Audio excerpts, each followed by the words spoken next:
আমাদের পেটে ভাত নাই। আমরা বর্তমান দ্রব্যমূল্যের ঊর্ধ্বগতির বাজারে 6,500 টাকা দিয়ে একটা সপ্তাহ আমরা চলতে পারি না। এক সপ্তাহের আগেই আমাদের টাকা শেষ হয়ে যায়। আমাদের ছেলে মেয়েকে আমরা স্কুলে লেখাপড়া করাতে পারি না। আমাদের বৃদ্ধ পিতামাতার ভরণ পোষণ আমরা করতে পারি না। এবং এমনকি বৃদ্ধকালে পিতামাতা বেশিরভাগ অসুস্থ থাকে। আমাদের পিতামাতা অসুস্থ হলে আমরা তাদেরকে মেডিকেলে নিতে পারি না, তাদের কোনো চিকিৎসাও দিতে পারি না। আমরা মানবতর জীবনযাপন করতেছি। আমরা 47,000 গ্রাম পুলিশ বাহিনীর সদস্য, স্থানীয় সরকারের ইউনিয়ন পরিষদে কর্মরত। আমাদের 1975 সালে জাতির জনক বঙ্গবন্ধু শেখ মুজিবুর রহমান প্রজ্ঞাপনপত্র দিয়েছিলেন জাতীয়করণের। সেটি স্বাধীনতার 53 বছরে বাস্তবায়ন করা হয়নি। আবার 2009 সালে বাংলাদেশ সরকার কর্তৃক প্রজ্ঞাপন জারি আছে জাতীয়করণের, সেটিও বাস্তবায়ন হয়নি। 2011 সালে জাতীয়করণের গেজেট থাকা সত্ত্বেও আমাদেরকে জাতীয়করণ মোতাবেক বেতন না দিয়ে 6,500 টাকার নামমাত্র বেতন দেওয়া হচ্ছে।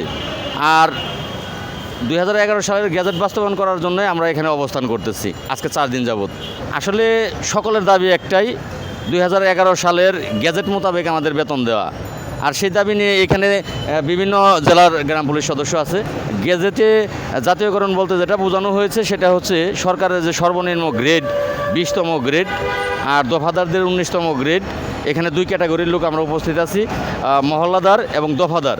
তো মহল্লাদারদের 20তম গ্রেড এবং দফাদারদের 19তম গ্রেড মোতাবেক বেতন দেওয়ার কথা। 20,050 টাকা আসবে 20তম গ্রেডে, আর 19তম গ্রেডে আসবে 20,570 টাকা। এটা বেতন বলবো না কিভাবে কোন ভাষাতে এটা বলবো আমরা জানি না। 6,500 টাকা বেতন দেওয়া হচ্ছে। দিন রাত 24 ঘন্টা আমাদের দায়িত্ব, কিন্তু বেতন 6,500 টাকা এটা কোনো শ্রম আইনের বিধানে আমার মনে হয় না দেখি, বা আপনারা জানেন কি না যে শ্রম আইনের বিধানে 6,500 টাকা মাসিক বেতন হতে পারে কি না। শুধু কষ্ট না, একজন রিক্সা চালক সেও দিনে 500 টাকার কাজ করে বাড়ি যায়। সরকারের সর্বনিম্ন আমরা একেবারে সর্বনিম্ন পর্যায়ের যেই জায়গাটায় বাংলাদেশের সমস্ত এমন কোনো লোক নাই গ্রাম পুলিশকে চিনে না। আজকে এসপি হয়েছে, ডিসি হয়েছে, মন্ত্রী হয়েছে, তিনিও ইউনিয়ন পরিষদ থেকে সেবা নিয়ে আজকে এই জায়গায় এসেছে। আমরা সেই ইউনিয়ন পরিষদে কর্মরত গ্রাম পুলিশ সদস্য সারা বাংলাদেশের মানুষের সেবা দিয়ে আসি আমরা।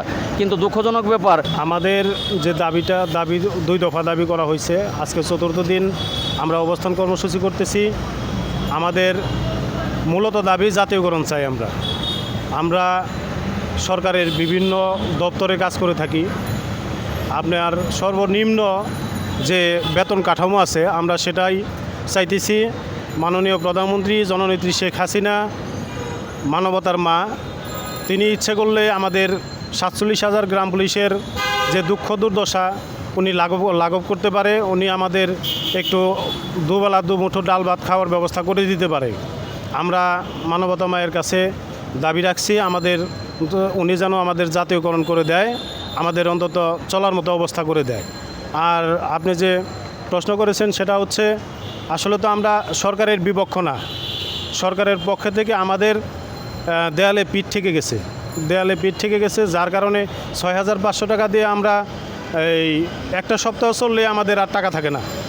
কারণ বাকি দিনগুলো আমরা ধার দেনা করে বিভিন্নভাবে বিভিন্ন কৌশলে আমরা সংসার চালাইতেছি। আমরা এই লাগাতারভাবে অবস্থান কর্মসূচি করতেছি। আমরা যদি সরকার যে পর্যন্ত আমাদের এই দাবি মেনে না নেবে, আমরা এই অবস্থান কর্মসূচি লাগাতার অবস্থায় চালাবো।